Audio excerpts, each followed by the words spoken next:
Hi, hello, good morning. My name is Sia Vijit Sahu and I welcome you all to this revision lecture. तो भाई लोग आज अपने revise करने वाले हैं इनकम फ्रॉम अदर सोर्सेस, ठीक है।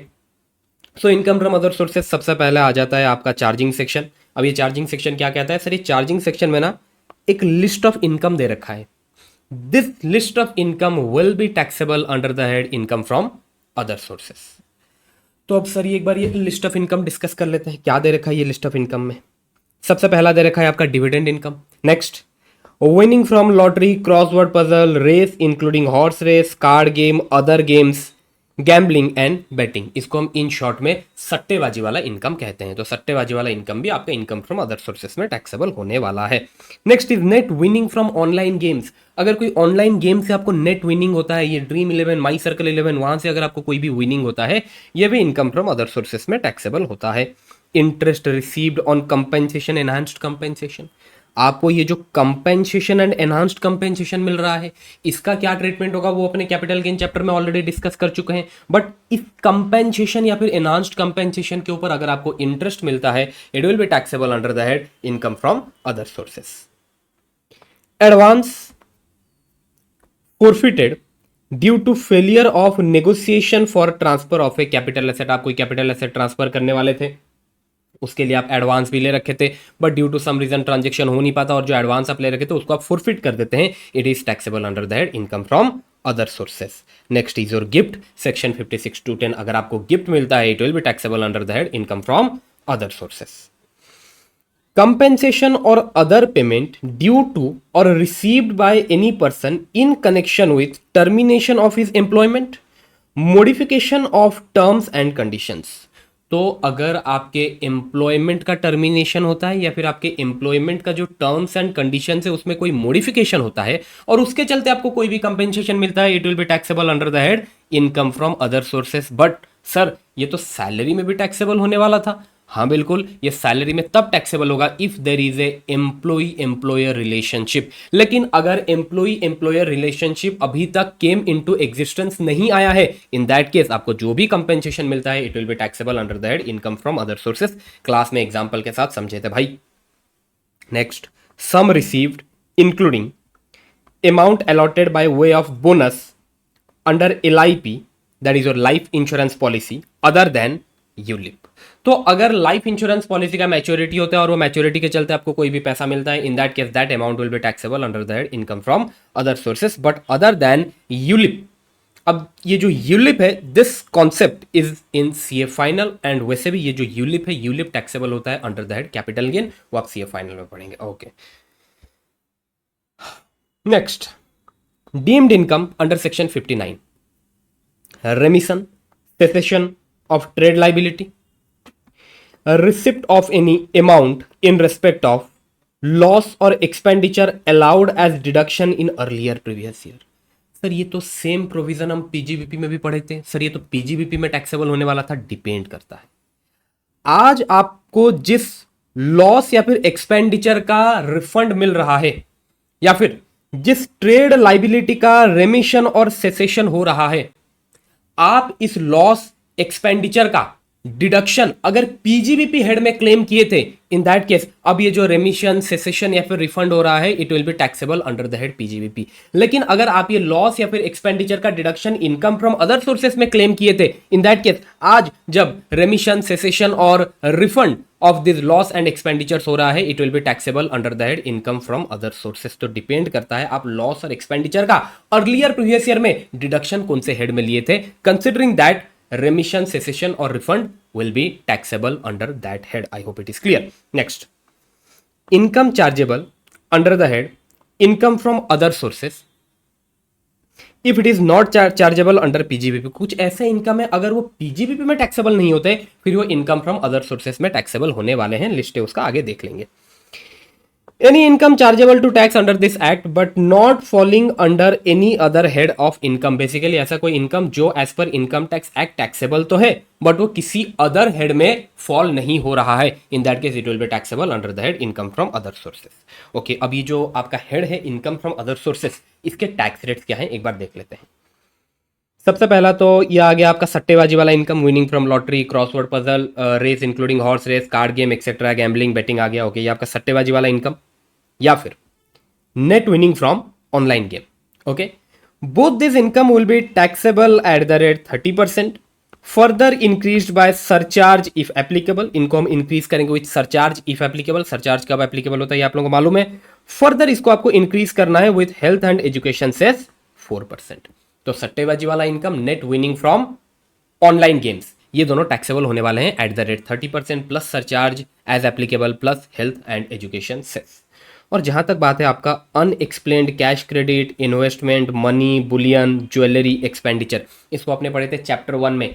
चैप्टर 1 में इसको हम पढ़े थे अनएक्सप्लेन्ड इनकम के नाम से, बराबर, ब्लैक मनी। ओके, तो अब ये टैक्सेबल होता है eight the rate 60% plus surcharge, यहां पर सरचार्ज फिक्स रहता है 25% प्लस हेल्थ एंड एजुकेशन से 4%, और यहां पर आपका इफेक्टिव टैक्स रेट बनता है 78%। ये भी अपने चैप्टर 1 में डिस्कस किए थे।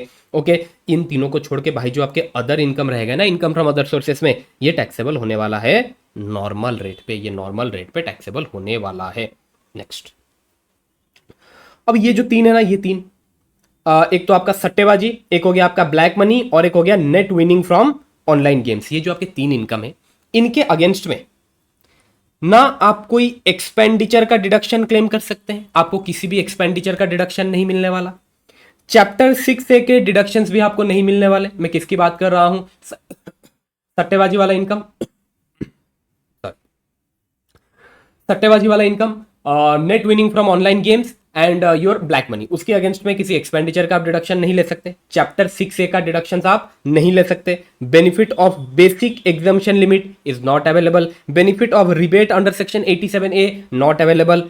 Setup of losses is not permissible against such income. ये जो इनकम है, इनके अगेंस्ट में आप लॉस भी सेटअप नहीं कर सकते। और वाइल अर्निंग दिस इनकम्स, ये आपका सट्टेबाजी वाला इनकम हो जाए, ये आपका सट्टेबाजी वाला इनकम हो, या फिर ये आपका net winning from online games, ये इनकम कमाते वक्त अगर आपको कोई लॉस हो जाता है, उस लॉस को भी आप ना कहीं सेटअप कर सकते हैं, ना आप कहीं कैरी फॉरवर्ड कर सकते हैं। ये अपने कैरी फॉरवर्ड सेटअप वाले चैप्टर में डिस्कस कर लिए हैं। ओके,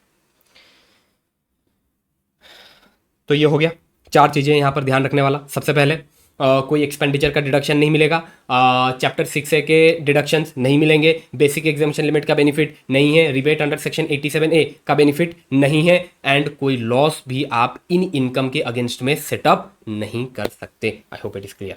और जहां तक बात है आपके अदर इनकम्स का, जहां तक बात है आपके अदर इनकम्स का, अदर इनकम के अगेंस्ट में आप डिडक्शन क्लेम कर सकते हैं। ये तीनों इनकम को छोड़ के, सट्टेबाजी, net winning from online games and black money, इनको छोड़ के जो आपके अदर इनकम्स रहेगा, जो टैक्सेबल होते हैं आपके नॉर्मल रेट पे, स्लैब रेट पे, उनके अगेंस्ट में आप डिडक्शन क्लेम कर सकते हैं एज पर सेक्शन 57। ओके, और ये सेक्शन 57 अपने चैप्टर के एंड में रिवाइज कर लेंगे, ठीक है। ओके, और ऐसे भी कुछ डिडक्शन है जो आपको अलाउ नहीं होने वाले, वो सेक्शन 58 में दे रखा है। दोनों सेक्शंस अपने लास्ट में डिस्कस कर लेंगे। चलो आगे बढ़ते हैं। अब आ गया आपका डिविडेंड इनकम। ऊपर जो हमने लिस्ट पढ़ा ना, अब लिस्ट, ये जो ऊपर का जो लिस्ट हमने पढ़ा, अब हर एक इनकम को अपने को डिटेल में भी डिस्कस करके चलने का है, ठीक है। देखो, सबसे पहला आ गया डिविडेंड इनकम। अब मैंने आपको बता रखा है डिविडेंड होता है 3 टाइप का। ओके सर, लॉ में तो 2 टाइप का पढ़े थे, इधर एक एक्स्ट्रा है, डीम डिविडेंड, फाइनल डिविडेंड। सबसे पहला है आपका final dividend. What is this final dividend? Final dividend sir वो डिविडेंड होता है जो डिक्लेयर होता है कंपनी के एजीएम में, that is your final dividend. Next is your interim dividend. Sir interim dividend क्या है? सर इंटरिम डिविडेंड वो डिविडेंड है जो डिक्लेयर होता है between both the AGM and deem dividend. और डीम डिविडेंड क्या है वो तो आपने पढ़ा ही है, अभी रिवाइज कर लेंगे। ओके, अब बात है कि सर ये जो फाइनल डिविडेंड है, फाइनल डिविडेंड टैक्सेबल होता है in the year in which it is declared in AGM. जहां तक बात है इंटरिम डिविडेंड का, इंटरिम डिविडेंड टैक्सेबल होता है in the year in which it is received by share holder. और जहां तक बात है डीम्ड डिविडेंड का, deemed dividend is taxable in the year in which it is distributed और पेड बाय द कंपनी, ठीक है। चलो अब डीम्ड डिविडेंड क्या होता है एक बार अपने डिस्कस कर लेते हैं। भाई डीम्ड डिविडेंड में आते हैं टोटल आपके 6 पॉइंट्स, ठीक है। सबसे पहले distribution of asset deemed as dividend. तो अगर एक कंपनी एसेट डिस्ट्रीब्यूट करती है अमॉन्ग इट्स शेयर होल्डर, एक कंपनी एसेट डिस्ट्रीब्यूट कर रही है among its shareholder, then it will be considered as a dividend up to the amount of accumulated profit whether capitalized or not. दोबारा repeat करता हूं, ये कंपनी है, company क्या डिस्ट्रीब्यूट कर रही है, एसेट डिस्ट्रीब्यूट कर रही है among its shareholders. In that case it will be considered as, it will be deemed as dividend up to the amount of accumulated profit whether capitalized or not. और जहां तक बात है सर अमाउंट ऑफ डिविडेंड, यहां पर हम कितना लेने वाले हैं, what will be the amount of dividend, amount of dividend is fair market value of such asset on the date of such distribution. Okay, जिस दिन एसेट को डिस्ट्रीब्यूट किया गया उसका जो फेयर मार्केट वैल्यू था that will be your amount of dividend, but subject to the limit of accumulated profit whether capitalised or not, ये ध्यान रखना है. Next, distribution of debenture deposit certificate to the share holders और bonus shares to preference share holders. तो यहां पर distribution हो रहा है डिवेंचर्स का, डिपॉजिट सर्टिफिकेट्स का टू द शेयर होल्डर्स, या फिर distribution of bonus shares to the preference share holder will be deemed as dividend up to the amount of accumulated profit whether capitalised or not. ठीक है, ध्यान रखना, debenture deposit certificate दिया जा रहा है शेयर होल्डर्स को, इक्विटी शेयर होल्डर्स भी हो सकता है, प्रेफरेंस शेयर होल्डर भी हो सकता है, एंड बोनस शेयर दिया जा रहा है only to preference share holder will be deemed as dividend. तो सर अगर bonus share equity share holders को दिया जा रहा है तो फिर सर क्या वो डीम्ड डिविडेंड के प्रोविजन में कवर होगा? ऑब्वियस सी बात है वो नहीं होने वाला, ध्यान रखना. ओके, अच्छा सर यहां पर अमाउंट ऑफ डिविडेंड कितना होगा? Fair market value of such debentures deposit certificates और bonus share.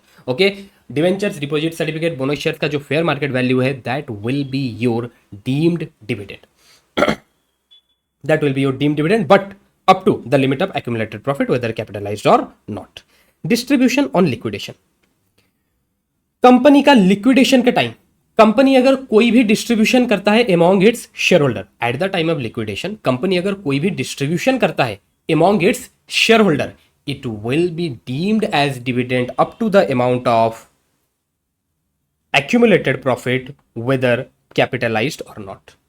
Okay sir, amount of dividend कितना होने वाला है? Fair market value of asset on the date of distribution. Okay, company जो एसेट्स डिस्ट्रीब्यूट कर रहा है उसका जो फेयर मार्केट वैल्यू है that will be deemed as dividend, that will be deemed as dividend up to the limit of whether, up to the limit of accumulated profit whether capitalised or not.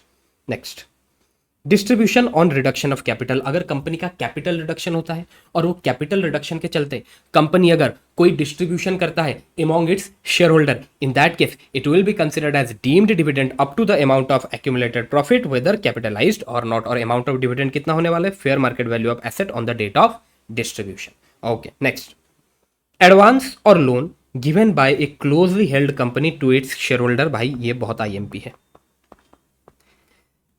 अगर ये 6 points में से कोई एक point जिसके ऊपर question आने का चांसेस सबसे ज्यादा है तो वो पॉइंट ई है. मैं ये नहीं बोल रहा हूं कि अदर पॉइंट से क्वेश्चन नहीं आ सकता, बट पॉइंट ई से क्वेश्चन आने का चांसेस थोड़ा सा ज्यादा है. ओके, सो लोन और advance given by a closely held company to its share holder. ठीक है, सबसे पहली बात तो भाई ये समझना, ये वाला जो पॉइंट है ना ये सारे कंपनीज को एप्लीकेबल नहीं है. It is applicable only to closely held company, वो कंपनी जिसके ऊपर पब्लिक इंटरेस्टेड नहीं है. ओके, देखो, any payment by any company in which public is not substantially interested, ऐसा कंपनी जिसके ऊपर पब्लिक substantially interested नहीं है, that is your closely held company, या फिर हम इसको इन शॉर्ट में प्राइवेट लिमिटेड कंपनी भी कह सकते हैं.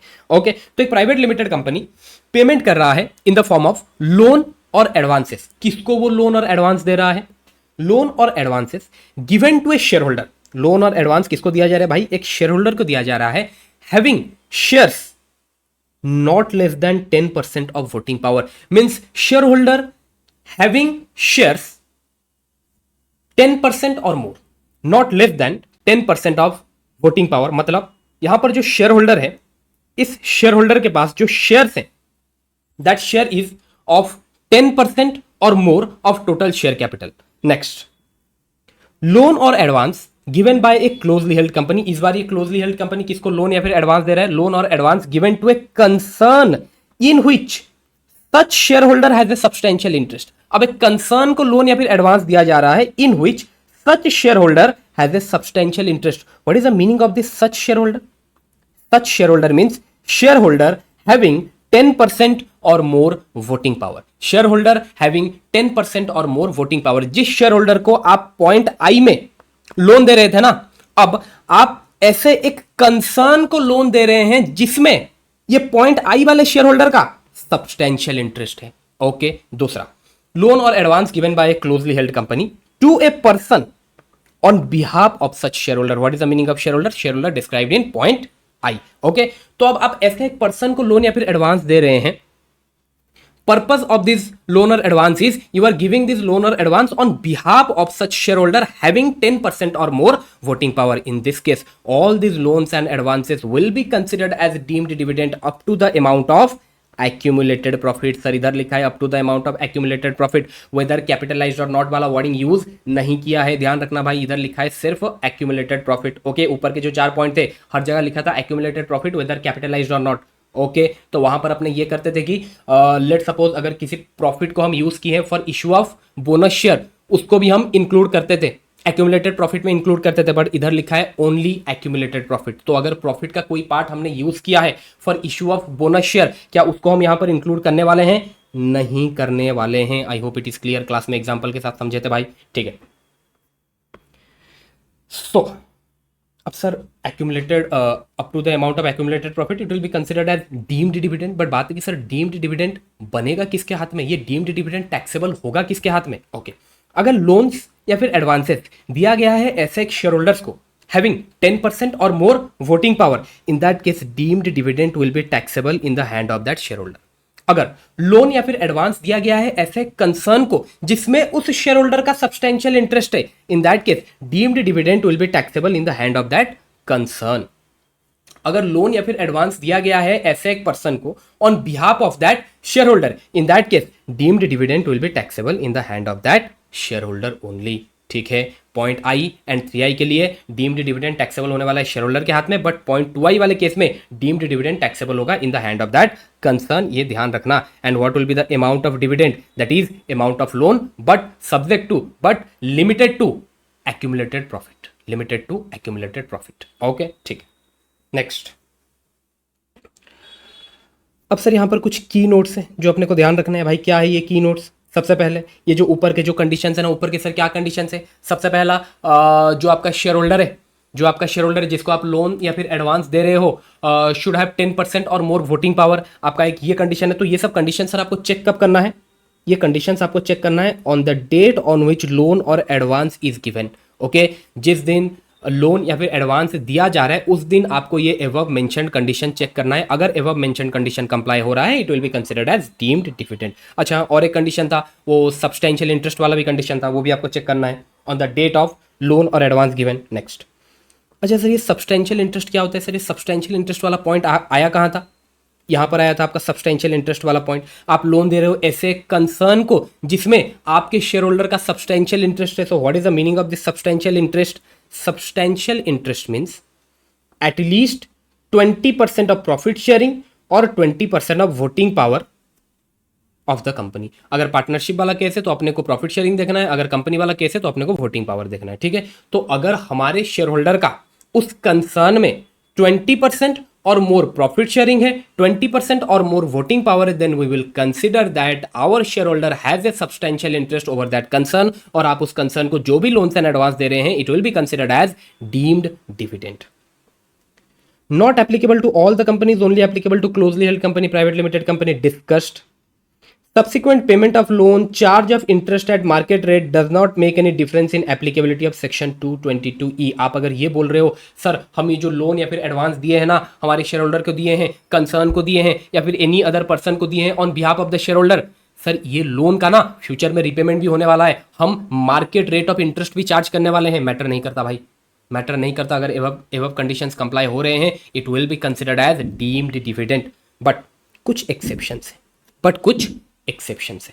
क्या एक्सेप्शंस है? सबसे पहले अगर ये जो क्लोजली हेल्ड कंपनी है ना, ये जो प्राइवेट लिमिटेड कंपनी है ना, जो लोन दे रहा है, अगर लोन देना उसका ऑर्डिनरी कोर्स ऑफ बिजनेस है, if giving this loan is ordinary course of business, in that case deemed dividend provision will not be applicable if loan is granted in ordinary course of business.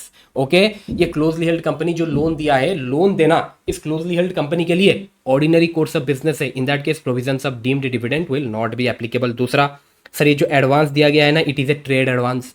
Okay अब ये closely held company जो ये advance दे रखा है, this advance is in the form of trade advance. ये जो advance दिया गया है सर, ये बिजनेस पर्पस के लिए एडवांस दिया गया है। अगेन अगर ये ट्रेड एडवांस है, provisions of deemed dividend will not be applicable. I hope it is clear. दो एक्सेप्शंस भाई, सबसे पहले अगर लोन दिया गया है in ordinary course of business, loan देना उसका ऑर्डिनरी कोर्स ऑफ बिजनेस है। दूसरा, ये जो एडवांस दिया गया है ये एक बिजनेस पर्पस एडवांस है, in that case deemed dividend के प्रोविजंस एप्लीकेबल नहीं होने वाले हैं। Next, amount received by a share holder on buyback of share by a domestic company. तो अगर एक डोमेस्टिक कंपनी अपने शेयर्स बायबैक करता है और उस बायबैक के टाइम जो भी अमाउंट शेयर होल्डर को मिलता है, it will be considered as deemed dividend in the hand of that shareholder.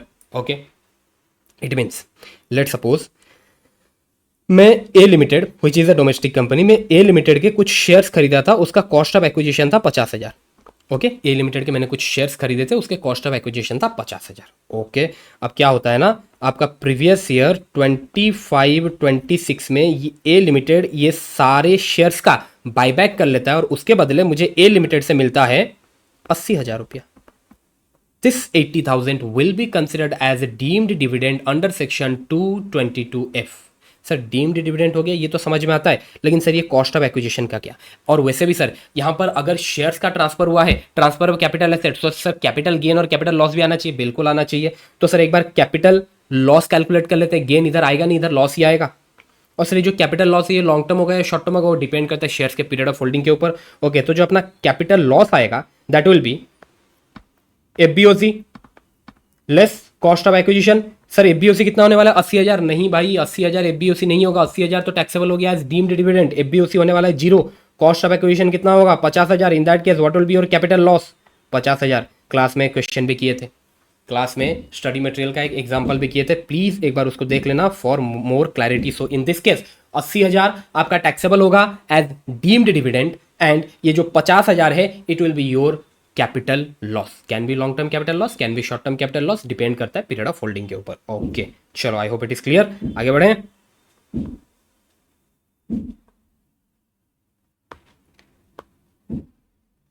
Okay,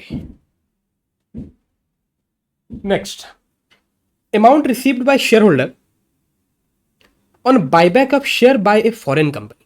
ऊपर था buyback of shares by a domestic company. अगर डोमेस्टिक कंपनी शेयर्स बायबैक करता है और शेयर होल्डर को कुछ पैसा मिलता है, वो तो बन जाएगा तुम्हारा डीम्ड डिविडेंड। लेकिन अगर एक फॉरेन कंपनी शेयर्स बायबैक करता है, इन दैट केस आपका कैपिटल गेन ही आने वाला है भाई, no deemed dividend. What will be the capital gain? Buyback के टाइम जो भी पैसा तुम्हें मिला less cost of acquisition, that will be your capital gain. Okay, ठीक है। Following shall not be considered as dividend. ये जो 4 पॉइंट थे इनको हम कभी भी डिविडेंड नहीं मानने वाले, ध्यान रखना। any distribution made in accordance with point C and point D in respect of any preference share। सबसे पहले तो point C and point D में था क्या? सर पॉइंट सी था लिक्विडेशन वाला पॉइंट, पॉइंट डी था आपका कैपिटल रिडक्शन वाला पॉइंट। तो अगर लिक्विडेशन के टाइम या फिर कैपिटल रिडक्शन के टाइम कंपनी कोई भी डिस्ट्रीब्यूशन करता है among its preference share holder, that will not be considered as deemed dividend. उसको हम डीम्ड डिविडेंड कंसिडर नहीं करने वाले। Okay, next, payment on buyback of shares, payment on buyback of shares up to 30 सितंबर 2024। Class में मैंने ये line कटवा दिया था क्योंकि अब ये आउटडेटेड हो चुका है, ठीक है। Distribution of asset to the share holders on demerger by the resulting company. तो अगर डीमर्जर के टाइम जो आपका रिजल्टिंग कंपनी फॉर्म होता है ना, अगर रिजल्टिंग कंपनी कोई शेयर्स का डिस्ट्रीब्यूशन करता है amongst the share holders, that will not be considered as deemed dividend.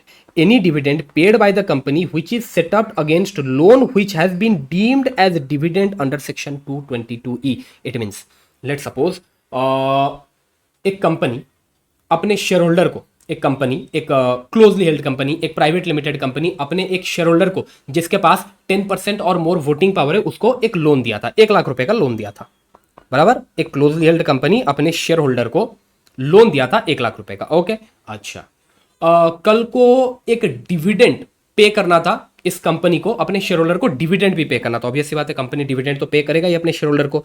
Dividend का अमाउंट आता है 50,000।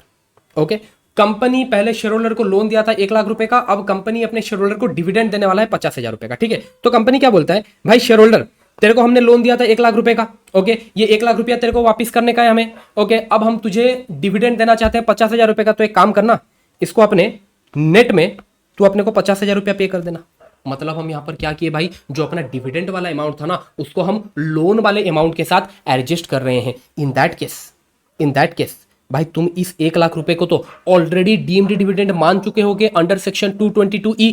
इन दैट केस ये जो 50,000 रुपया, ये जो 50,000 रुपए का एक्चुअल डिविडेंड जो ये लोन के साथ एडजस्ट हो रहा है, it will not be considered as dividend anymore. दोबारा रिपीट करता हूं भाई, ये जो 1 लाख रुपए का लोन है, ये 1 लाख रुपए का लोन कौन किसको दिया था? कंपनी, एक क्लोजली हेल्ड कंपनी अपने शेयर होल्डर को ये 1 लाख रुपए का लोन दिया था। तो ये 1 लाख रुपए का लोन तो ऑलरेडी डीम्ड डिविडेंड बन गया होगा अंडर सेक्शन 222E। ओके, अब तुम इस लोन के साथ अगर कोई एक्चुअल डिविडेंड को सेट ऑफ कर रहे हो, in that case this actual dividend will not be considered as dividend for taxation purpose. I hope it is clear. Okay, चलो next is your casual income. Casual income के बारे में तो सब कुछ हमने डिस्कशन कर लिया। कैजुअल इनकम बेसिकली योर सट्टेबाजी वाला इनकम। सट्टेबाजी वाला इनकम टैक्सेबल होता है @30%। चलो next, interest received on compensation और एनहांस्ड कंपेंसेशन। ये जो कंपेंसेशन और एनहांस्ड कंपेंसेशन के ऊपर जो इंटरेस्ट हमें मिलता है, this interest will be taxable on receipt basis. Compensation, enhanced compensation भी टैक्सेबल होता था रिसीट बेसिस में, तो इसके ऊपर जो इंटरेस्ट मिलने वाला है वो भी आपका टैक्सेबल होने वाला है in the year of receipt, year in which it is received. ये रिसीट बेसिस में ही टैक्सेबल होने वाला है। Okay next, advance forfeited due to failure of negotiation of transfer of capital asset. तो यहां पर सर एक डेट अपने को याद रखना पड़ेगा, दैट इज 1 अप्रैल 2014। अगर इससे पहले बिफोर 1 अप्रैल 2014 अगर आपका एडवांस फॉरफिट हो रखा है, इन दैट केस आपको इस एडवांस को रिड्यूस करना है from cost of acquisition, reduce from cost of acquisition while computing capital gain. लेकिन अगर आपका एडवांस फॉरफिट हो रखा है ऑन और after 1 April 2014, in that case that advance will be taxable under the head income from other sources. No need to reduce it from cost of acquisition. I hope it is clear. next आ जाता है भाई अपना your LIP. Okay, maturity of LIP। अब maturity of LIP क्या कहता है? सबसे पहले यहां पर अपने को देखना पड़ेगा सर डेट ऑफ इशू क्या है। Okay, date of issue is important. तो अगर तुम्हारा पॉलिसी इशू किया गया है अप टू 31 मार्च 2003, 31 मार्च 2003 तक अगर तुम्हारा पॉलिसी इशू कर दिया गया है, इन दैट केस मैच्योरिटी के टाइम जो भी पैसा मिलेगा it is fully exempt. Okay, अगर पॉलिसी इशू किया गया है बिटवीन 1 अप्रैल 2003 टू 31 मार्च 2012, अगर तुम्हारा पॉलिसी इशू किया गया है बिटवीन 1 अप्रैल 2003 से लेके 31 March 2012, in that case maturity के टाइम जो भी पैसा मिलेगा ना वो एग्जेम्प्ट होगा, but subject to a condition, and that condition is your annual premium should be up to 20% of sum assured. जो भी आप एनुअल प्रीमियम पे कर रहे हो ना, it should be up to 20% of sum assured. Okay, अगर तुम्हारा पॉलिसी इशू किया गया है बिटवीन 1 अप्रैल 2012 से लेके 31 March 2013, in that case maturity के टाइम आपको जो भी पैसा मिलेगा वो एग्जेम्प्ट होगा, but subject to a condition, जो आपका एनुअल प्रीमियम है ना it should be up to 10% of sum assured. जो आपका एनुअल प्रीमियम है it should be up to 10% of sum assured. लेकिन अगर आपका पॉलिसी इशू किया गया है बिटवीन 1 अप्रैल 2013 से लेके 31 मार्च 2023, इन दैट केस जो भी पैसा आपको मिलने वाला है on maturity it will be exempt if your annual premium is up to 10% of sum assured in case of general individuals. लेकिन अगर पॉलिसी लिया गया है एक डिसेबल पर्सन के लिए, या फिर पॉलिसी लिया गया है ऐसे एक पर्सन के लिए जो सफर कर रहा है from specified diseases, in that case maturity will be exempt if annual premium is up to 15% of sum assured. इसका मतलब सर यहां पर क्या हुआ, यहां पर वो ये बोल रहे हैं अगर तुम पॉलिसी ले रखे हो एक डिसेबल पर्सन के लिए या फिर ऐसे एक पर्सन के लिए who is suffering from specified diseases, in that case अगर आपका annual premium is up to 15% of sum assured, फिर भी हम तुम्हारे LIP के मैच्योरिटी को एग्जेम्प्ट कर देंगे। So disable person and person suffering from specified diseases, उनके लिए ये जो परसेंटेज है इसको 10% से 15% बढ़ा दिया गया है। नेक्स्ट, पॉलिसी इशूड ऑन और आफ्टर 1 अप्रैल 2023। देखो यहां पर 15%, 10% वाला condition as it is applicable है, एंड यहां पर आ गया एंड और एक कंडीशन वो ऐड किए, और एक कंडीशन वो ऐड किए हैं दैट जो आप एनुअल प्रीमियम पे कर रहे हो ना, okay, for all those policies जिनका एनुअल प्रीमियम का sum is up to 5 lakh, ध्यान से सुनना मैं क्या बोल रहा हूं, for all those policies, for all those LIPs जिनका एनुअल प्रीमियम का सम अप टू 5 लाख से वो सब एग्जेम्प्ट है, वो सब एग्जेम्प्ट है। ओके, एंड जो अदर्स रह गए दैट इज टैक्सेबल। दोबारा रिपीट करता हूं भाई, सबसे पहले वो पॉलिसीज जिनको तुम इशू कर रहे हो ऑन और आफ्टर 1 अप्रैल 2023। सर क्या यहां पर 15% और वो 10% वाला कंडीशन है? हाँ भाई, वो कंडीशन तो है, उसके साथ साथ आपको और एक कंडीशन भी कंप्लाई करना पड़ेगा, that is for all those LIP, all those life insurance policy जिनका एनुअल प्रीमियम का sum is up to 5 lakhs, वो सब तो आपके एग्जेम्प्ट कैटेगरीज में रहेंगे। And for other LIPs, those LIPs maturity will be taxable. ठीक है, इट मीन्स सर सबसे पहले तो अपने को 10% 15% वाला कंडीशन देखना पड़ेगा, एंड बीच में एंड दे रखा है, उसके बाद अपने को ये 5 lakhs वाला कंडीशन देखना पड़ेगा। और प्रैक्टिस करने के लिए मैंने आपको इनफ एग्जांपल्स दे रखा है और हमने क्लास में प्रैक्टिस भी किया था, तो एक बार देख लेना। ओके, तो यहां पर आपको दो कंडीशंस चेक करना रहता है अगर आपका पॉलिसी इशू हो रखा है ऑन और आफ्टर 1 अप्रैल 2023। 10% 15% वाला दोनों में से कोई एक एप्लीकेबल होगा। जनरल केस है तो 10%, अगर आपका डिसेबल या फिर person suffering from specified diseases तो फिर वो 15% वाला केस होगा। इन दोनों में से कोई एक, एंड 5 lakhs वाला कंडीशन आपको चेक करके चलना है। ओके, ठीक है, चलो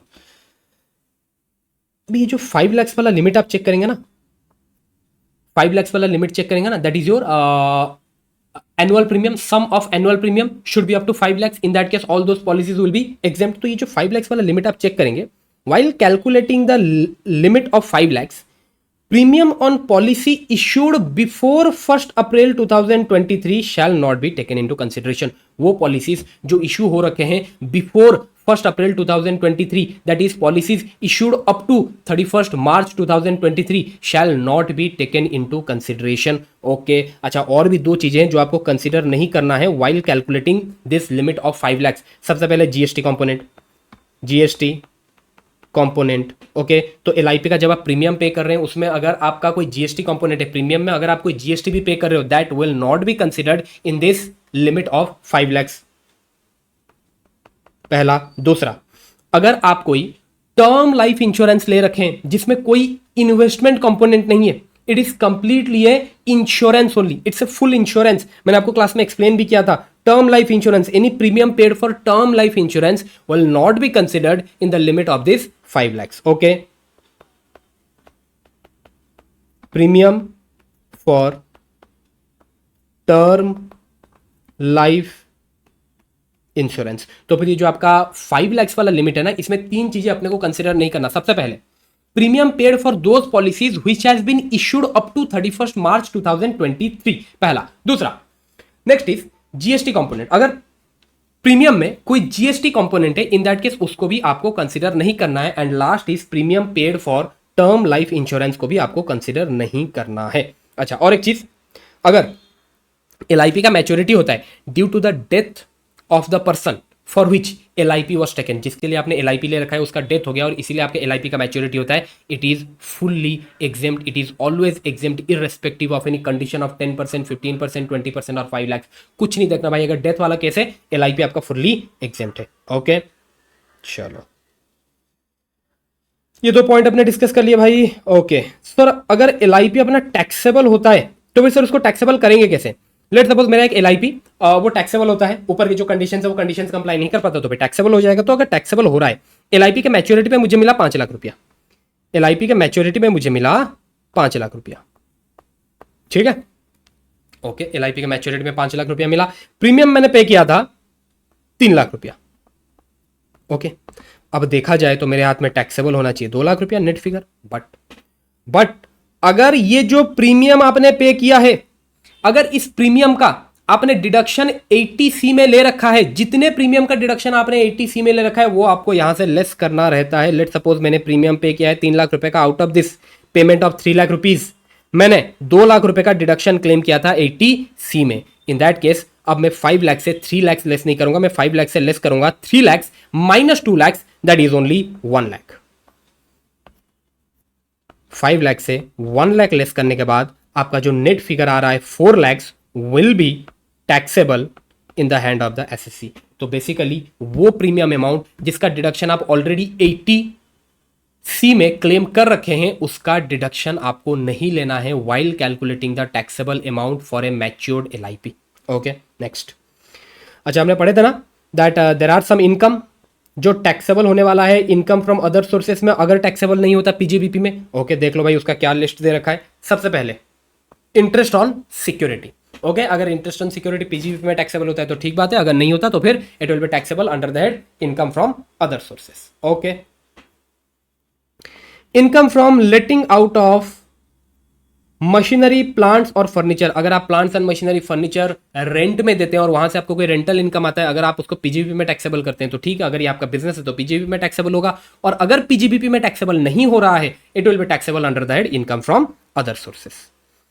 where letting out of building is inseparable from letting out of machinery, plants and furniture, then income from such letting out will be taxable under the head PGBP। और अगर ये PGBP में टैक्सेबल नहीं होता ये टैक्सेबल होगा income from other sources में। Sir इसको कहीं पढ़ा पढ़ा सा लग रहा है। हाँ भाई इसको अपने पढ़े इनकम फ्रॉम अदर सोर्सेस के कॉम्पोजिट रेंट वाला जो sorry income from house property के कॉम्पोजिट रेंट वाला जो कॉन्सेप्ट है ये वाला पार्ट अपने पढ़े थे। इनकम फ्रॉम हाउस प्रॉपर्टी का कॉम्पोजिट रेंट वाला जो कॉन्सेप्ट है वहां पर हम ये पढ़े थे, दो कॉन्सेप्ट था, एक था सेपरेबल इनसेपरेबल। तो अगर ये इनसेपरेबल वाला पार्ट है ना, इनसेपरेबल वाला पार्ट या तो पीजीबीपी में टैक्सेबल होता है या फिर इनकम फ्रॉम अदर सोर्सेस में टैक्सेबल होता है। ओके तो ये वही है। Sum received under keyman insurance policy including bonus on such policy. Sum received under keyman insurance policy. तो अगर आपका कीमैन इंश्योरेंस पॉलिसी का मैच्योरिटी होता है और आपको कोई पैसा मिलता है ये भी टैक्सेबल होता है under the head income from other sources. Okay but जब ये कीमैन इंश्योरेंस पॉलिसी का मैच्योरिटी होता है ना वो कौन से हेड में टैक्सेबल होगा वो इस बात पे डिपेंड करता है कि वो रिसीव कौन कर रहा है। अब अगर कीमैन इंश्योरेंस पॉलिसी का मैच्योरिटी होता है और उसको रिसीव कर रहा है employer it will be taxable under the head PGBP.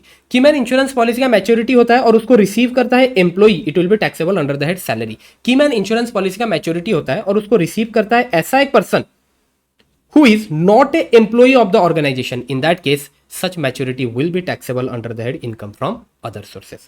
I hope it is clear।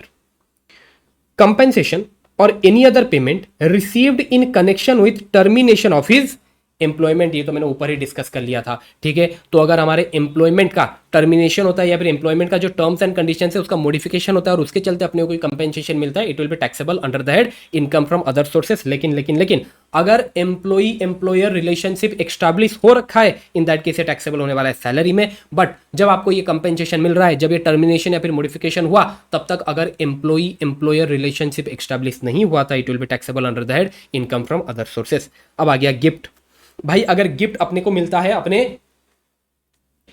अगर गिफ्ट अपने को मिलता है अपने एम्प्लॉयर से, एम्प्लॉय को गिफ्ट मिल रहा है अपने एम्प्लॉयर से, it is taxable but there is exemption up to 5000 तक एग्जम्पशन है। अगर 5000 से ज्यादा का गिफ्ट मिलता है, लेट सपोज एक एम्प्लॉय को अपने एम्प्लॉयर से गिफ्ट मिलता है 20,000 का, 20,000 रुपए का गिफ्ट मिलता है, in that case 15,000 will be taxable and 5,000 आपका एग्जेम्प्ट होगा। Okay just a second.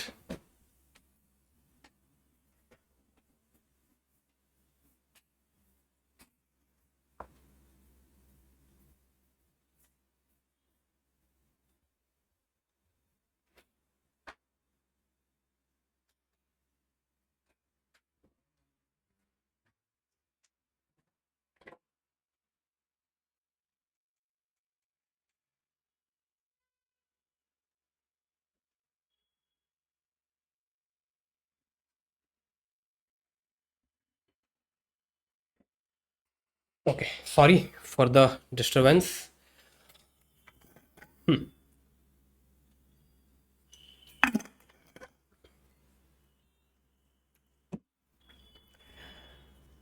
हाँ तो ये था कि भाई अगर एक एम्प्लॉय को अपने एम्प्लॉयर से गिफ्ट मिलता है then it will be taxable in the hand of employee but there is exemption of 5,000। तो अगर एक एम्प्लॉय को अपने एम्प्लॉयर से गिफ्ट मिलता है 20,000 रुपए का, इन दैट केस 5,000 तो आपके एग्जेम्प्ट है, जो रिमेनिंग 50,000 है वो एम्प्लॉय के हाथ में टैक्सेबल होने वाला है। ये अपने पढ़े थे सैलरी वाले चैप्टर में। ओके ठीक है नेक्स्ट। अगर बिजनेस और प्रोफेशन के टाइम किसी बिजनेसमैन को या फिर किसी प्रोफेशनल को कोई गिफ्ट बेनिफिट या फिर परक्यूजिट मिलता है, it will be taxable under the head PGBP. ये भी हमने पीजीबीपी वाले चैप्टर में डिस्कस किया था। इसके अलावा अगर और कोई गिफ्ट मिलता है, it will be taxable under the head income from other sources. ठीक है, देखो अब ये क्या कहता है। सबसे पहले अगर तुम्हें मनी मिल रहा है, money gift is in the form of money, पैसा, पैसा cash, money without any consideration, in that case if the aggregate money exceeds 50,000 then whole money shall be taxable. भाई यहां पर दो चीजें ध्यान रखने वाली है, एक एग्रीगेट और एक होल। इट मीन्स यहां पर है भाई मिस्टर ए, मिस्टर ए को पैसा गिफ्ट में मिल रहा है मिस्टर बी से एंड मिस्टर सी से। मिस्टर बी देता है 30,000 रुपया, मिस्टर सी देता है 30,000 रुपया। तो मुझे ये दोनों ट्रांजेक्शन को एग्रीगेट करके देखना है या सेपरेट देखना है? एग्रीगेट करके देखना है, because word has been used aggregate. तो यहां पर मिस्टर ए को टोटल जो कैश गिफ्ट मिला है that is aggregate 60,000 which exceeds your limit of 50,000, hence this entire 60,000 will be taxable in the hand of Mr. A। Mr. A के हाथ में ये entire 60,000 taxable होने वाला है, because word has been used whole amount। Whole amount taxable होगा, पूरा 60,000 यहां पर टैक्सेबल होने वाला है। ऐसा नहीं होगा कि 60,000 है तो सर 50,000 काट के सिर्फ 10,000 टैक्सेबल करेंगे, नहीं, होल अमाउंट पूरा 60,000 टैक्सेबल होने वाला है। आई hope it is clear. Next is gift of immovable property. अगर इमूवेबल प्रॉपर्टी गिफ्ट में दिया जा रहा है, sir what is this immovable property? Land, building और बोथ। ओके, लैंड, बिल्डिंग अगर गिफ्ट में दिया जा रहा है, gift of immovable property, in that case without consideration. अगर इमूवेबल प्रॉपर्टी आपको विदाउट कंसिडरेशन मिल रहा है, in that case if properties STV exceeds 50,000 then entire SDV shall be taxable. Entire SDV आपके हाथ में टैक्सेबल होने वाला है। ध्यान रखना भाई, यहां पर एग्रीगेट वाला वर्ड यूज नहीं किया है। इट मीन्स, दोबारा एग्जांपल लेते हैं, इधर है मिस्टर ए, इधर है आपका मिस्टर बी, इधर है आपका mister C, mister B and mister C. Mister B एक लैंड गिफ्ट करता है मिस्टर ए को जिसका एसटीवी है 30,000। ओके, मिस्टर सी एक लैंड गिफ्ट करता है मिस्टर ए को जिसका एसटीवी है 30,000। तो सर क्या ये दोनों ट्रांजेक्शन्स को मैं एग्रीगेट करके देखूंगा और बोलूंगा सर 50,000 का लिमिट एक्सीड हो गया? नहीं, यहां पर ट्रांजेक्शन्स को एग्रीगेट नहीं करना, ट्रांजेक्शन्स को हम सेपरेट ही देखेंगे। बी जो लैंड गिफ्ट किया है मिस्टर ए को, उसका एसडीबी कितना है? 30,000 है, below 50,000। It means this is not taxable under section 56(2)(10) and ये भी 56(2)(10) में टैक्सेबल नहीं होने वाला। मैं यहां पर एग्रीगेट नहीं करने वाला।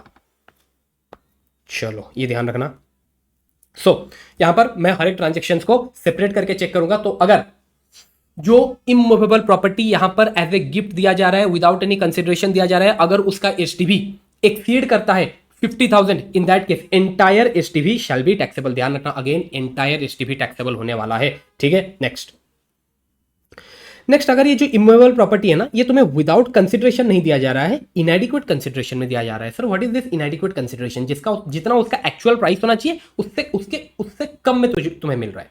जितना उसका एक्चुअल प्राइस होना चाहिए उससे कम में तुम्हें वो इमूवेबल प्रॉपर्टी मिल रहा है। तो फिर सर वहां पर क्या होने वाला है? If properties STV less consideration exceeds 50,000 and STV is more than 110% of consideration, then difference between STV and consideration shall be taxable। भाई यहां पर आपको दो पॉइंट ध्यान रखना है। सबसे पहले STV एंड कंसिडरेशन के बीच में जो डिफरेंस है ना, STV एंड कंसिडरेशन के बीच में जो डिफरेंस है ना, इट शुड एक्सीड 50,000, पहला। दूसरा, STV should be more than 110% of consideration। STV should be more than 110% of consideration। In that case, STV less consideration will be your gift taxable under section 56(2)(10)। Okay, next, अगर तुम्हें movable property gift में दिया जा रहा है, without any consideration दिया जा रहा है, in that case aggregate FMV exceeds 50,000 then entire FMV shall be taxable. अब बोलो, दोबारा वर्ड यूज कर दिया एग्रीगेट, तो क्या यहां पर मैं दो ट्रांजेक्शन्स को एग्रीगेट करके चेक करूंगा? बिल्कुल एग्रीगेट करके चेक करूंगा, और अगर वो एक्सीड करता है limit of 50,000 then entire amount shall be taxable. If inadequate consideration, अगर आपको मूवेबल प्रॉपर्टी मिल रहा है for inadequate consideration, if aggregate of FMV less consideration. Okay, तो एफएमबी लेस कंसिडरेशन का मैं यहां पर एग्रीगेट करने वाला हूं। If that aggregate amount exceeds 50,000 then difference between FMB and consideration shall be taxable. Difference between FMB and consideration shall be taxable as gift under section 56 to 10. अब बात यह है कि सर आप जो एसटीबी का बात कर रहे थे, सर एसटीबी अपने को डेट ऑफ रजिस्ट्रेशन का लेना है या फिर डेट ऑफ एग्रीमेंट का लेना है? भाई as discussed in chapter capital gain. Okay ठीक है. अच्छा सर यहाँ पर जो आपने बात किया मूवेबल प्रॉपर्टीज का, सर मूवेबल प्रॉपर्टीज में क्या आते हैं? मूवेबल प्रॉपर्टीज में आता है आपका shares, securities, jewellery, archaeological collection, drawing, painting, sculptures, any work of art, Boolean and virtual digital asset. इनके अलावा सर अगर और कोई प्रॉपर्टी हम गिफ्ट में दे रहे हैं, अगर और कोई मूवेबल प्रॉपर्टी हम गिफ्ट में दे रहे हैं, that will not B taxable under section 56 to 10. एक बार देख लेते हैं एग्जांपल. लेट सपोज तुम किसी को कार गिफ्ट कर रहे हो, आईफोन गिफ्ट कर रहे हो, टीवी, फर्नीचर, वॉच गिफ्ट कर रहे हो, it will not B taxable under section 56 to 10 even उनका फेयर मार्केट वैल्यू एक्सीड करता है आपके 50,000 के लिमिट को, बिकॉज ये इमूवेबल प्रॉपर्टी के डेफिनेशन में कवर ही नहीं हो रहे हैं. ओके ध्यान रखना. Next, this gift provision under 56 to 10 shall not applicable if gift is received from. अगर आपको गिफ्ट इन लोगों से मिल रखा है या फिर इन सिचुएशंस में आपको गिफ्ट मिल रखा है, that gift will not B taxable under section 56 to 10. देखो सबसे पहला, अगर आपको गिफ्ट मिल रहा है अपने रिलेटिव से, अगर गिफ्ट रिसीव हो रहा है from relative, in that case that gift will not B taxable under section 56 to 10. Sir अब ये रिलेटिव का डेफिनेशन क्या होता है? फटाफट नीचे आओ देख लेते हैं भाई. सबसे पहला रिलेटिव, एक इंडिविजुअल के लिए उसके रिलेटिव्स कौन होंगे? Spouse. Okay next, brother and sister of the individual, उस इंडिविजुअल के भाई बहन. Next, brother and sister of spouse of the individual. Okay, उस इंडिविजुअल के स्पाउस के भाई बहन, मतलब रिलेशन वाइज अगर मैं बात करूं तो ये होंगे मेरे साला साली. Okay next, brother and sister of either of the parents of the individual. Okay, individual के जो पेरेंट्स है, पेरेंट्स के भाई बहन, मतलब मेरे फादर के, मेरे पापा के भाई बहन. मेरे पापा के भाई बहन मीन्स बड़े पापा, चाचा, या फिर बहन मीन्स बुआ. मेरे मम्मी के भाई बहन, मम्मी के भाई बहन मीन्स मम्मी के भाई, वो होंगे मामा जी. मम्मी की बहन वो होंगी मौसी जी. ओके, तो वो भी मेरे रिलेटिव के डेफिनेशन में आएंगे. Next, Linnean ascendant and descendant of the individual. अच्छा, मेरे लीनियन असेंडेंट मीन्स मेरे मम्मी पापा, दादाजी दादी जी. लीनियन डिसेंडेंट मीन्स मेरे बच्चे, मेरे बच्चों के बच्चे, दैट पोता पोती. ओके नेक्स्ट, लीनियन असेंडेंट और descendant of spouse of the individual. भाई देखो, इंडिविजुअल के जो डिसेंडेंट होंगे उसके स्पाउस के डिसेंडेंट सेम ही होंगे. हाँ ऐसा होता है. Next is your Linnean ascendant of spouse of the individual. Spouse के लीनियन असेंडेंट मीन्स मेरे वाइफ के मम्मी पापा, मीन्स मेरे सास ससुर, या फिर मेरे वाइफ के दादाजी दादी जी अगर जिंदा है तो वो भी मेरे रिलेटिव के डेफिनेशन में आएंगे. Next, spouse of any of the person referred in point I to 6. ये ऊपर जितने भी लोगों का हमने बात किया ना, उनके स्पाउस भी तुम्हारे रिलेटिव बनेंगे. मतलब सर हमने बात किया था मामा, तो मामी भी आएगी. मौसी का बात किया था तो मौसा भी आएंगे. हमने बात किया था सर बड़े पापा, तो बड़ी मम्मी भी आएगी. चाचा तो चाची भी आएंगी. सर हमने बात किया था बुआ, तो फूफा भी आएगा. अब नेक्स्ट था सर हमने बात किया था भाई, भाई है तो भाभी भी आएगी. बहन है तो जीजा भी आएगा. तो वो सब भी आपके रिलेटिव के डेफिनेशन में आने वाले हैं. This is your definition of relative. और अगर आपको रिलेटिव से गिफ्ट मिलता है, it will not B taxable under section 56 to 10. ध्यान रखना है. ओके अच्छा, और हाँ ये रह गया. अगर एक एचयूएफ है, एचयूएफ के लिए रिलेटिव कौन होता है? उसके मेंबर्स. ये तो बहुत सिंपल है. ठीक है नेक्स्ट, अगर आपको गिफ्ट मिलता है on occasion of marriage of a individual, एक इंडिविजुअल का मैरिज है और उस वक्त अगर उसे कोई भी गिफ्ट मिलता है, it is fully exempt. Okay, gift received under A will और बाय वे ऑफ इनहेरिटेंस या फिर विल में आपको कुछ गिफ्ट मिलता है, again it is not taxable. Contemplation of death. Okay, कोई अपने लास्ट मोमेंट में, अपने लास्ट टाइम में आपको कुछ गिफ्ट कर जाता है, again it is not taxable. Any gift from local authority, not taxable. Okay, any gift from any fund, foundation, university, other educational institution, hospital और अदर मेडिकल इंस्टीट्यूशन और एनी ट्रस्ट और institution. अगर इन organisation से तुम्हें gift मिलता है, again it is not taxable under section 56 to 10. Any gift received from any trust institution registered under section 12AA and 12AB. Okay, तो अगर आपको कोई ऐसे ट्रस्ट या फिर इंस्टीट्यूशन से गिफ्ट मिलता है जो रजिस्टर हो रखा है 12AA या फिर 12AB में, again it is not taxable under section 56 to 10. Gift received by, यहां पर फ्रॉम नहीं लिखा, gift received by means in लोगों को गिफ्ट मिल रहा है, gift received by any fund, trust, institution, university, other educational institution, any hospital और other medical institution, अगर इन लोगों को गिफ्ट मिल रहा है, again it will not B taxable under section 56(2)(10).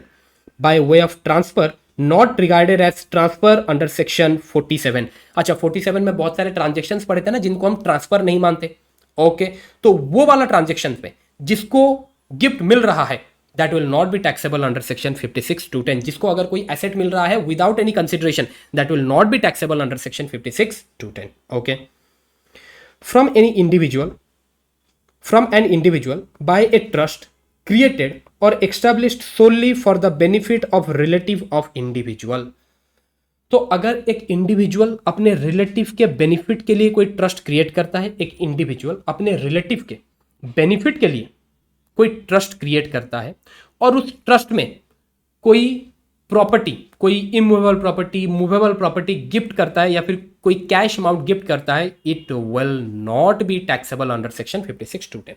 चलो, ये हो गया। नेक्स्ट, अच्छा, आपने एक प्रोविजन पढ़े थे ना, अगर हमें कोई कैपिटल एसेट मिला है in the form of gift, अगर हमें कोई कैपिटल एसेट मिला है in the form of gift, in that case उस कैपिटल एसेट का जो कॉस्ट ऑफ एक्विजिशन होता है ना, cost of acquisition is equal to cost of acquisition of the previous owner, ये अपने कैपिटल गेन में डिस्कस किए थे, एंड उस कैपिटल एसेट का जो पीरियड ऑफ होल्डिंग रहता है equal to period of holding of current owner plus period of holding of previous owner. But ध्यान रखना, तुम्हें जो कैपिटल एसेट गिफ्ट में मिल रहा है ना, if that capital asset has been taxable under section 56(2)(10), तुम्हें जो कैपिटल एसेट मिला है एज गिफ्ट, अगर वो टैक्सेबल हो गया है एज टैक्सेबल हो गया है अंडर 56(2)(10), इन दैट केस उस कैपिटल एसेट का कॉस्ट ऑफ एक्विजिशन होने वाला है फेयर मार्केट वैल्यू और SDV which has been considered under income from other sources under 56(2)(10). दोबारा रिपीट करता हूं भाई, तुम्हें अगर कोई कैपिटल एसेट गिफ्ट में मिला है and it has been taxable under section 56(2)(10) as gift, in that case उस कैपिटल एसेट का जो कॉस्ट ऑफ एक्विजिशन होगा ना, cost of acquisition is equal to FMB or STB considered for calculation of gift amount under section 56(2)(10). I hope it is clear. And जो आपका period of holding रहने वाला है ना, period of holding of previous owner shall not be included in the period of holding. Okay, so period of holding आपका क्या होने वाला है, period of holding of current owner only, previous owner का पीरियड ऑफ होल्डिंग हम include नहीं करेंगे अगर जो कैपिटल एसेट आपको in the form of gift मिला है it has been taxable under section 56(2)(10). Okay, और ध्यान रखना 56(2)(10) तभी एप्लीकेबल होता है if the property is in the nature of capital asset in the hand of recipient. जिसको आपने गिफ्ट दिया वो गिफ्ट को रिसीव किया है as capital asset, he has received the gift as capital asset. अगर उसने गिफ्ट को रिसीव किया है in the form of stock in trade, 56(2)(10) is not applicable. Residual income, जो इनकम किसी अदर हेड में टैक्सेबल नहीं होता वो इसी हेड में टैक्सेबल होने वाला है। Okay, deductions from above income, आपको इस हेड में कौन से डिडक्शंस मिलने वाले हैं। सबसे पहले इन केस ऑफ डिविडेंड, पर ध्यान रखना other than deemed dividend arising on account of buyback of shares by a domestic company. So deemed dividend arising from buyback of shares उसको इंक्लूड नहीं कर रहे हैं, जो आपके अदर डिविडेंड है उनका बात किया जा रहा है। और income in respect of units of mutual fund और income in respect of units of UTI. तो अगर म्यूचुअल फंड के यूनिट से आपको कोई इनकम हो रहा है या फिर यूटीआई के यूनिट से आपको कोई इनकम हो रहा है या फिर आपको डिविडेंड इनकम हो रहा है, वहां से आपको किस टाइप का डिडक्शन मिलने वाला है, interest expenditure to earn some income. इस टाइप के डिविडेंड इनकम को अर्न करने के लिए आपका जो इंटरेस्ट एक्सपेंडिचर हो रखा है उस इंटरेस्ट एक्सपेंडिचर का डिडक्शन आपको मिलने वाला है। सर एक सेकंड, यहाँ पर कौन सा इंटरेस्ट एक्सपेंडिचर हुआ भाई? बहुत सिंपल सा बात है, आज अगर तुम्हें डिविडेंड मिल रहा है इट मीन्स तुम एक कंपनी के शेयर्स में इन्वेस्ट किए होगे, उस कंपनी के शेयर्स में इन्वेस्ट करने के लिए तुम्हें पैसे का जरूरत पड़ा, वो पैसा तुम लोन में लेके आए थे, बराबर। अब उस लोन का जो तुम इंटरेस्ट पे कर रहे हो that interest can be claimed as deduction against such dividend income. Okay, but maximum deduction आप कितना क्लेम कर सकते हैं? 20% of such income without deduction under this section. तो जो आपका डिविडेंड इनकम है या फिर जो भी आपका income from mutual fund, income from UTI है, उसका 20% तक ही आप डिडक्शन क्लेम कर सकते हो। किस चीज का डिडक्शन क्लेम कर सकते हो? इंटरेस्ट एक्सपेंडिचर का डिडक्शन आप क्लेम कर सकते हो। आई hope it is clear. Okay, next, any reasonable sum paid by way of commission remuneration to a banker or any other person for the purpose of realizing such interest on securities on behalf of SSE। आप कोई securities खरीद रखे हैं और उस securities के ऊपर interest collect करने के लिए, उन सिक्योरिटीज के ऊपर इंटरेस्ट कलेक्ट करने के लिए आप कमीशन या फिर रेमुनरेशन पे करते हैं किसी को, that is allowed as deduction. Okay, next, where income is charged under this head is from letting on hire of machinery, plants, furniture with or without building। Basically यहां पर आप रेंट में दे रहे हो प्लांट्स एंड मशीनरी, फर्नीचर आप rent में दे रहे हो, इन दैट केस आपको डिडक्शन मिलने वाला है। Repair maintenance of such plants, machinery and furniture, अगर आप रिपेयर मेंटेनेंस में कोई खर्चा किए हैं। Premium paid for insurance of such plants and machinery और furniture. Depreciation on such plants and machinery and furniture. Okay, तो अगर आप प्लांट्स, मशीनरी, फर्नीचर रेंट में दे रहे हैं, इन दैट केस उन प्लांट्स एंड मशीनरी का रिपेयर मेंटेनेंस के ऊपर अगर कोई खर्चा होता है, अगर उन प्लांट्स एंड मशीनरी को आपने इंश्योर करा रखा है तो आप जो इंश्योरेंस प्रीमियम का पेमेंट कर रहे हैं वो खर्चा plus depreciation, all this three will be allowed as deduction under the head income from other sources. अगर आपको इंटरेस्ट ऑन कंपेंसेशन और एनहांस्ड कंपेंसेशन मिलता है, इन दैट केस डिडक्शन ऑफ 50% ऑफ सच इनकम, आपको एक फ्लैट डिडक्शन मिलने वाला है 50% का। ओके, इसके अलावा और कोई डिडक्शन आपको नहीं मिलने वाला। Next is your family pension. Family pension taxable under that income from other sources. तो ये जो फैमिली पेंशन है उसके अगेंस्ट में आपको डिडक्शन मिलने वाला है 33.33% of amount, that is your pension amount, और 15,000 whichever is lower, 15,000 whichever is lower, इतना डिडक्शन आपको मिलने वाला है। फैमिली पेंशन जो टैक्सेबल होता है under that income from other sources, उसके अगेंस्ट में आपको डिडक्शन मिलने वाला है 1/3 of pension amount, 33.33%, that is 1/3 of pension amount, और 15,000 व्हिचएवर इज लोअर। बट ध्यान रखना, अगर आप न्यू रिजीम में है तो ये जो 15,000 है ये आपका 25,000 बन जाएगा। आई hope it is clear. Okay, next. अच्छा, दो टाइप के ऐसे फैमिली पेंशन रहते हैं ना जो हमारे हाथ में एग्जेम्प्ट रहते हैं। दो टाइप के ऐसे फैमिली पेंशन जो एसएससी के हाथ में एग्जेम्प्ट रहता है। सबसे पहला, family pension received by family of member of a armed force where death of such member has occurred in course of operational duty. तो अगर कोई आर्म्ड फोर्स के इंडिविजुअल, आर्म्ड फोर्स के कोई मेंबर हैं जिनका डेथ हुआ है while performing the operational duty, उस वक्त अगर ऑपरेशनल ड्यूटी परफॉर्म करते वक्त अगर वो शहीद हुए हैं और उनके फैमिली को जो फैमिली पेंशन मिल रहा है, it is completely exempt. Next, family pension received by any member of family of a individual who had been in the service of central or state government and has been awarded Param Vir Chakra, Mahavir चक्र, वीर चक्र। Okay, तो ऐसा कोई individual जो आपका central government, state government employee था, उसके death के बाद उसके फैमिली को जो फैमिली पेंशन मिलता है, it will be exempt from tax if that individual has been awarded by Paramvir Chakra, Mahavir Chakra and Vir Chakra. Any other expenditure not being in the nature of capital expenditure and wholly and exclusively for the purpose of making और earning such income, उसका भी deduction आपको मिलता है। ऐसे कुछ expenditure जिसका deduction आपको नहीं मिलने वाला। सबसे पहला, पर्सनल एक्सपेंसेस का डिडक्शन आपको नहीं मिलने वाला।